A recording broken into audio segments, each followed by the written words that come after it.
Oke guys, pada hari ini tanggal 5 Maret 2025 juga akan keluar data penting dari US jam 22.00 WIB, yaitu adalah ISM Non-Manufacturing PMI dan juga dilanjutkan dengan ISM Non-Manufacturing Price. Ya, ini kedua data ini bintang 3 jam 22.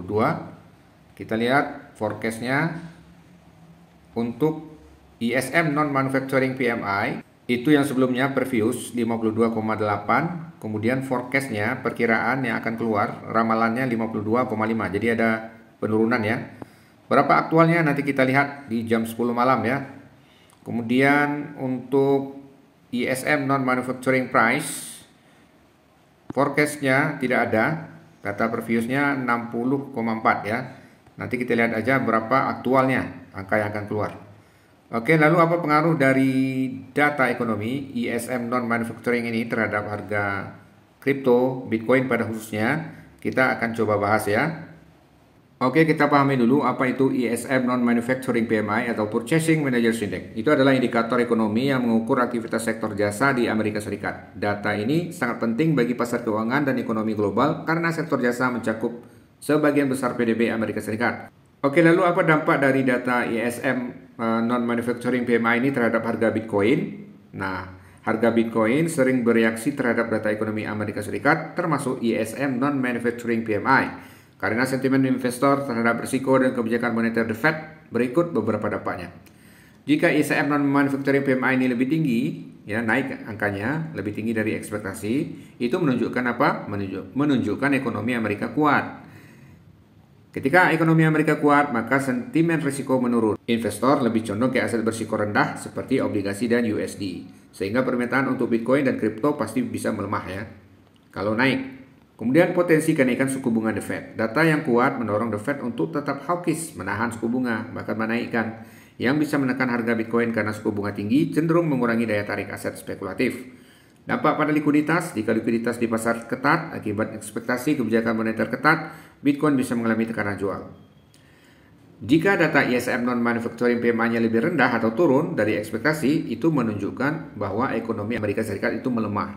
Maka sentimen risiko meningkat, investor bisa lebih tertarik pada aset berisiko seperti Bitcoin jika ekspektasi perlambatan ekonomi muncul. Harapan pemangkasan suku bunga. Jika ekonomi melemah, The Fed bisa menjadi lebih dovish, yang biasanya positif untuk Bitcoin karena likuiditas pasar meningkat. Kemudian mengakibatkan pelemahan dolar Amerika Serikat. Jika data buruk melemah ya, membuat USD melemah, Bitcoin sering mengalami kenaikan ketika USD itu melemah karena hubungan inversinya dengan dolar. Faktor lain yang bisa mempengaruhi reaksi Bitcoin.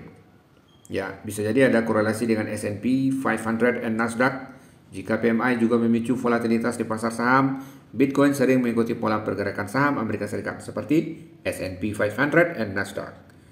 Dominasi stablecoin dan arus kapital. Jika investor mulai beralih ke stablecoin saat data ISM dirilis, Bitcoin bisa mengalami tekanan jual dalam jangka pendek. Secara keseluruhan, Bitcoin cenderung melemah saat data ISM kuat dan menguat jika datanya melemah, terutama karena hubungannya dengan sentimen risiko dan kebijakan moneter. Namun faktor teknikal dan sentimen kripto juga berperan besar dalam pergerakan harga BTC. Demikian ya, pengaruh dari data ISM non-manufacturing PMI yang akan keluar malam hari ini.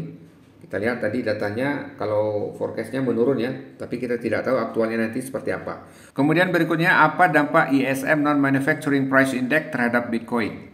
ISM non-manufacturing price index mengukur perubahan harga yang dibayar oleh perusahaan jasa di Amerika Serikat. Ini sering digunakan sebagai indikator awal inflasi. Data ini bisa mempengaruhi Bitcoin karena hubungannya dengan inflasi dan kebijakan moneter The Fed. Nah, oke ya. Jika ISM non-manufacturing price index ini naik, maka potensi kebijakan The Fed yang lebih ketat. Ya, kalau naik ya, mudah-mudahan nggak naik nih. Kalau turun berarti bagus buat kripto dan Bitcoin. Oke, kita lihat potensi kebijakan The Fed yang lebih ketat ya kalau naik datanya ini. Data yang menunjukkan kenaikan harga di sektor jasa bisa mendorong The Fed untuk mempertahankan suku bunga tinggi atau bahkan menaikkannya. Bitcoin cenderung tertekan karena suku bunga tinggi, mengurangi likuiditas, dan meningkatkan daya tarik aset berbunga seperti obligasi dibanding dengan Bitcoin ataupun kripto. Kemudian dia akan mengakibatkan penguatan dolar. Ya, kalau naik datanya penguatan dolar atau USD, kita sudah tahu ya, kalau dolar naik maka itu akan menjadi tekanan terhadap Bitcoin. Bitcoin bisa turun. Jika inflasi tetap tinggi, USD bisa menguat karena ekspektasi kebijakan hawkish. Karena Bitcoin sering memiliki hubungan terbalik dengan dolar atau USD, Bitcoin bisa mengalami tekanan jual. Sentimen risiko berkurang, investor bisa lebih berhati-hati terhadap aset berisiko seperti Bitcoin karena ekspektasi inflasi tinggi bisa meningkatkan volatilitas di pasar keuangan. Oke, sebaliknya, jika data ISM non-manufacturing price ini turun, dalam artian inflasi di sektor jasa itu mereda, maka harapan pemangkasan suku bunga The Fed akan terjadi ya. Jika harga di sektor jasa mulai turun, The Fed mungkin lebih cenderung melonggarkan kebijakan moneternya. Ini bisa meningkatkan daya tarik aset spekulatif seperti Bitcoin. Pelemahan dolar Amerika Serikat atau USD dan potensi kenaikan Bitcoin. Kita tahu hubungan terbalik ya antara dolar dengan Bitcoin. Jika dolarnya menguat, maka Bitcoinnya akan melemah dan sebaliknya. Jika data ini memperkuat ekspektasi bahwa inflasi terkendali, maka USD bisa melemah, Bitcoin bisa naik karena aset dengan pasokan terbatas seperti Bitcoin sering diuntungkan dari pelemahan dolar.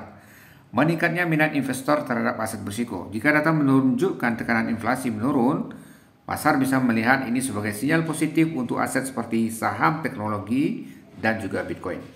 Kesimpulannya, jika ISM non-manufacturing price naik, Bitcoin bisa tertekan karena ekspektasi suku bunga tinggi dan penguatan USD. Dan jika ISM non-manufacturing price turun, Bitcoin berpotensi naik karena harapan kebijakan moneter yang lebih longgar dan pelemahan USD. Oke, sampai jumpa di video selanjutnya.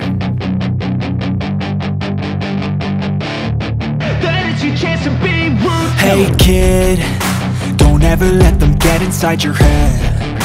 They'll tell you what to do in life instead.